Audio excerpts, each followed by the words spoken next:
Morning, folks. I'm Dave Canterbury with Self-Reliance Outfitters in the Pathfinder School, and I'm back down here today at the Pathfinder Outdoor Classroom because I'm prepping for an On the Water's Edge survival course that starts on Thursday. We just finished up a youth camp on Monday, our second youth camp of the year.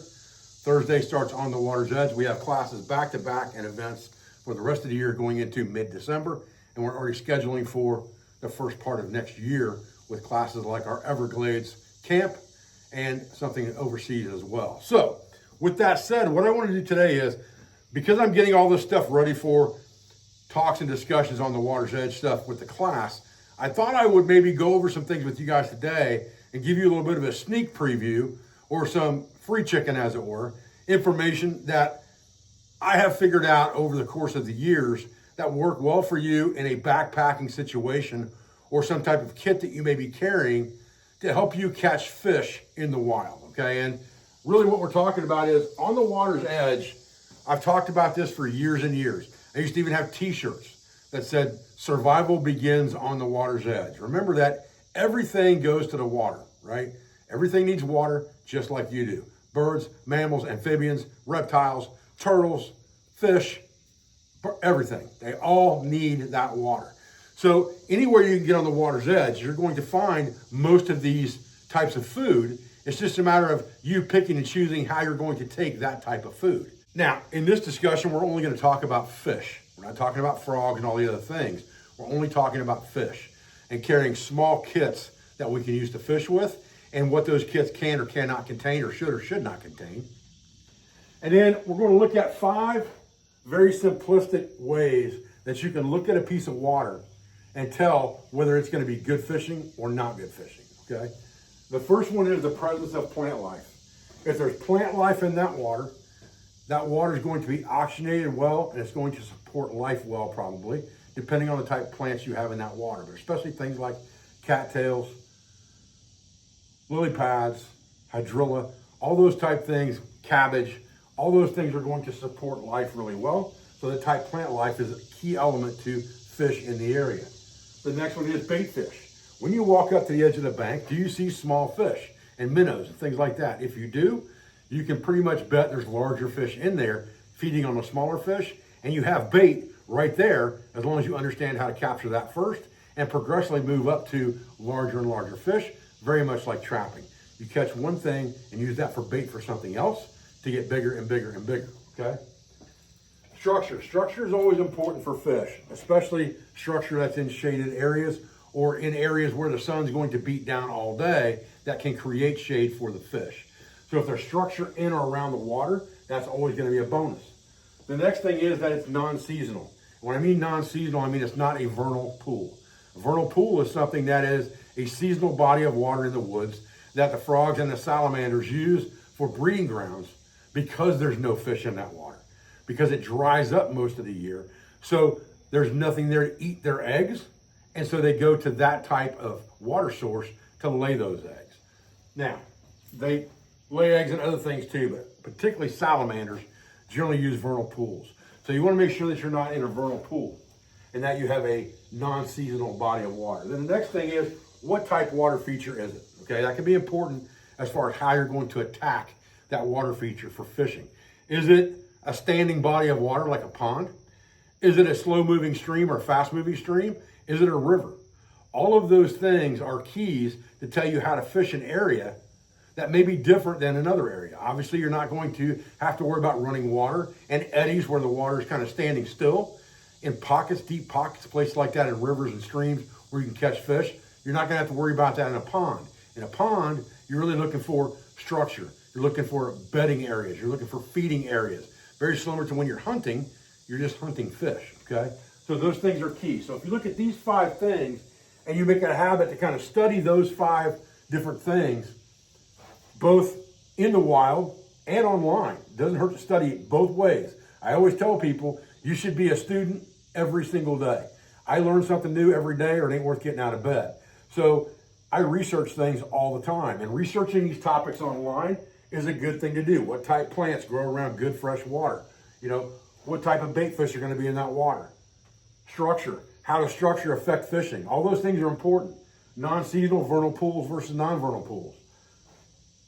types of features, study rivers, study streams, study ponds, anything that you have in your area, study how those things are fished so that you can relate your fishing kit the best way you can to that body of water, okay? Once you get past this, then you're going to kind of build your kit. So what I have here is I have a very versatile kit for on the water's edge fishing. Some things are better than others depending on the situation. So I want to talk to you about that today and kind of walk through this equipment that I have here on the table so you can maybe decide what's going to be best for your kit, what may be too big, what may be too small, what may work better than something else in the bodies of water that you have where you live. Now, before we get started too much on the discussion of different types of tackle, terminal tackle line, things like that, let's talk about a couple of items that you could carry that will make it very, very simple for you to do things like catch bait and possibly get food. Something like this sniper veil that's already a net is a key element to any on the water's edge kit. You may have one of these already that you're carrying for hunting and things like that, or a secondary shamag of sorts. It's difficult to create a net in a short amount of time. It's very difficult to create a net with small enough holes in it to catch big fish. However, this is very easily made into a dip net or a seine net by just connecting it to a circle of a branch that you've tied together or connecting it to two branches that you can push through the water. Okay, so the other thing that I would tell you is, again, we're talking about fish here, not other animals like snakes, frogs, and that stuff. But there are lots and lots of giggable fish in shallow water, especially in areas like salt water, but also in areas of fresh water. So carrying some type of gig with you, and both of these are two different sizes. One of them is more frog size. Both of them have a kydex sheath on them. And the other one is more of a fish size gig. So depending on the species you have in your area may dictate what you carry. But one of these, along with this, is a very powerful startup. From there, the terminal tackle is going to become the important part. We'll discuss that as we go. Okay, so the first thing we'll talk about are these large Cuban yo-yo type reels. And these are great for fishing deeper water, great for fishing salt or brackish water, again with some depth, and even fresh water where you have some depth like off of a boat or something like that. These are an option that takes up quite a bit more room than the smaller counterparts that are made in similar fashion. But if you are going after large fish in deeper water, this is definitely an option for you, although it takes a lot of room up in a backpack. You can stack them in a 5-gallon bucket and carry 6 or 7 of them that way if you're out on a boat or what have you. Okay, so this is just one option. And the reason I'm showing it to you is because it's the largest option of what I would call the yo-yo or donut style hand reels that we're going to talk about in just a second. Okay, so the next one we'll talk about beyond this Cuban yo-yo getting smaller would be the Yoyito type reels. And these have been on the market for a long time. I've had this one probably 10 plus years, this green one. They're made out of aircraft aluminum. There's a silver one here with a Yoyito case with a belt loop on it and some terminal tackle and bags that all goes in the case. I tend to carry my terminal tackle separately, and I like this Badger Claw kit for that really well. And this is set up so that you've got your Yoyito reel in a pouch here, and you have a box here for terminal tackle. You can set that up so that you can bobber fish, deep fish, off the bank fish, however you want to fish with that reel. And that system works pretty well, and it doesn't take up a lot of room in a kit, probably no more than most people's fire kit would take up. It's not much bigger than a couple Altoids tins, all right?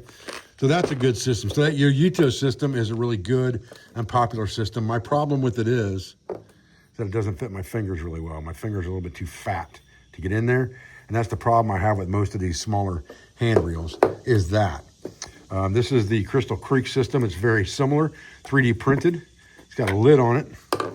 You got a 3D printed Yoyito style reel in here. And again, I can't even get these are smaller yet than the Yoyito. I can't even get my fingertips in this one, but it'd be great for a kid. It's also got a little tackle box inside that comes out so that you can put some tackle on the inside if you want to. And then it's got a slider here to put other terminal tackle in as well. And that all sits down inside here and locks in with the reel on top, like that, and closes up. And that makes a real tidy little backpacking fishing kit. It's very lightweight because it's made out of plastic that's been 3D printed. And it's a good kit. There's nothing wrong with this at all for some small child. Again, it's a little bit too much manipulation for me on the fingers. Same thing with the Yo-Yito.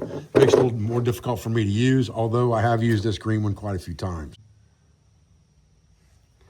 Now, a little bit smaller system would be this Exo-Tac. And this one does have the advantage of at least having a loop in it to put your fingers in. And it's a smaller hand reel in diameter than this one is by quite a bit.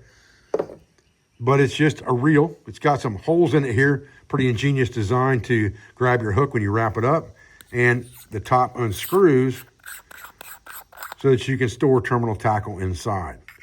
Pretty ingenious system. It's fairly expensive. Yo-Yitos are fairly expensive too. This one's a little more expensive than Yo-Yitos are, but for me, it's also a little bit more conducive to my use because I can actually get my fingers into it if I want a small handheld hand reel. Okay, so getting away from yo-yos and going to something else, these Emberlit system hand reels are really nice. They're comfortable in the hand. They're nice and flat. They're not too big. You can stick these things down in a back pocket or cargo pocket. Easy to pack in your backpack. Even 2 of them doesn't take up much room in a backpack at all. I like to put these down into a case with some terminal tackle and use them, and we'll talk about that here in a little while. But these are a very good option. They don't cast as well as the yo-yo type reels do because they don't have a spool that you're throwing line off of, but they do cast fairly well right off the front end, okay? And they're a good option. Now, once you get past that, now you're talking more about hand reels that we're familiar with seeing a lot of, okay?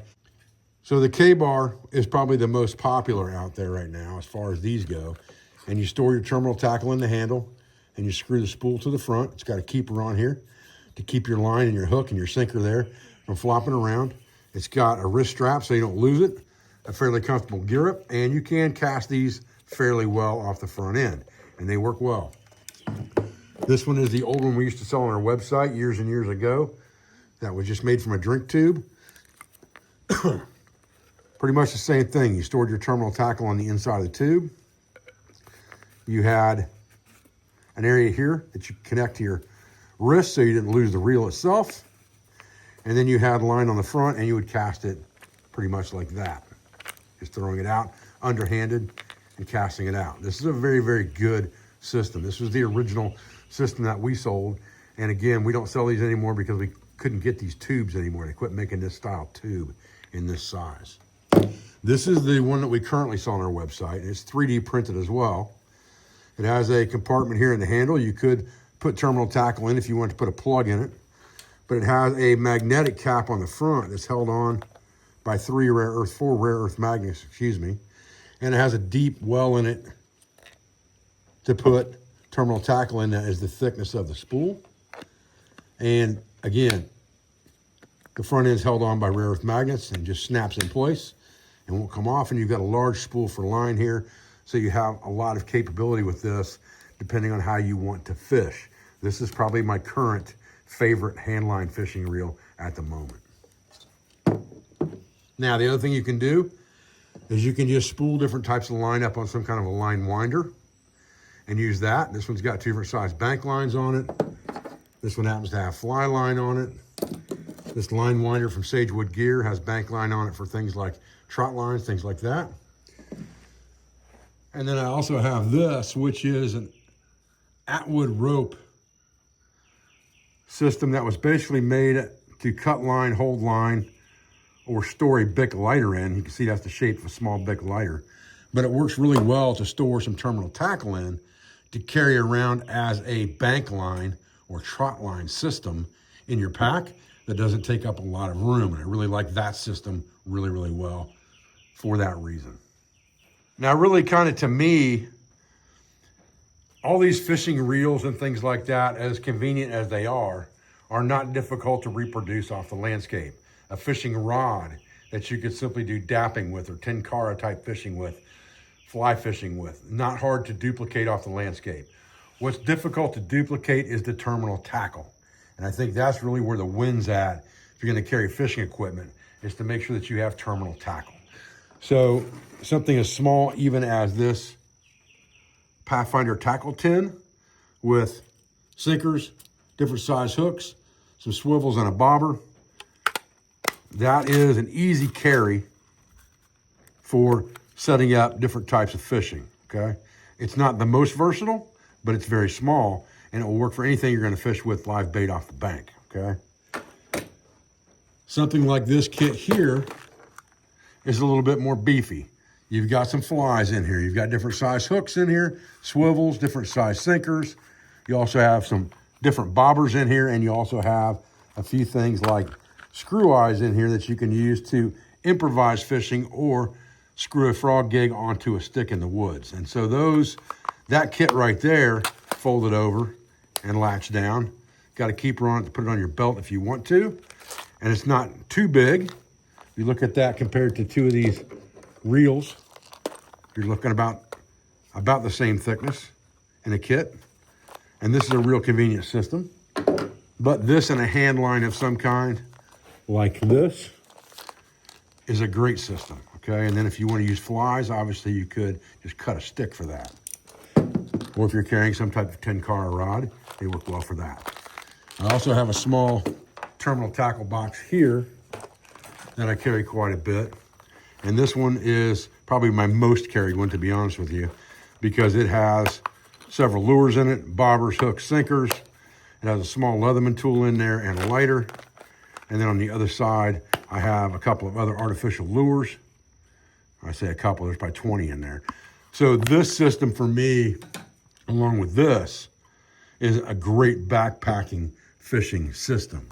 The next thing I would say is, besides the shemagh that we talked about over here, is a way to be able to make net. So a net needle and some gauges and some line. If you're talking about longer term, you're talking about a fishing camp or something like that, carrying a net is one thing, but remember that the size of holes in the net are the fish you're gonna catch. Anything else is either not gonna get caught or go right through it. So sometimes you have to make net, especially stop nets and things like that for creeks and rivers that are going to match the size fish that are available. That's where things like knowing how to make net quickly on the fly with net needles and gauges comes in handy, okay? But as far as tackle goes, this pretty much covers everything you would need as far as fishing goes, and you could pick and choose what you wanted to carry from there. You know, I find that something like this small pouch works really well for a fishing kit. I can put a box of terminal tackle in there. I can easily put one of the Emberlit hand reels in there and slide a frog gig in on the pouch side, just like that. And I'm gonna be pretty good to go. If I wanna put anything else in there, I could slide some fly line in there. I could slide a line winder in there. I could slide this line winder in there. I could probably even get away with putting this large trot line kit in there. If I were careful about it, there's probably room in there for that thing to hold that full trot line kit as well. That would make a very versatile fishing kit in a very small pouch. Now, really, just like any other system that you're building for your bag, whether it's just a day bag to take to the woods, an overnighter, a hunting camp or fishing camp for a week, whatever you intend to do, you build your kit around that. What I would tell you is if you're just doing hiking, and you may want to stop and fish somewhere along the way, catch a shore lunch or something like that, it's very easy to assemble a kit with very small items that don't take up a lot of room and are lightweight. They're not going to add a lot of weight to your pack, but give you a lot of versatility. You just need to figure out what type of fishing you're going to do in the area that you're operating in and kind of match your tackle and your terminal tackle to that situation.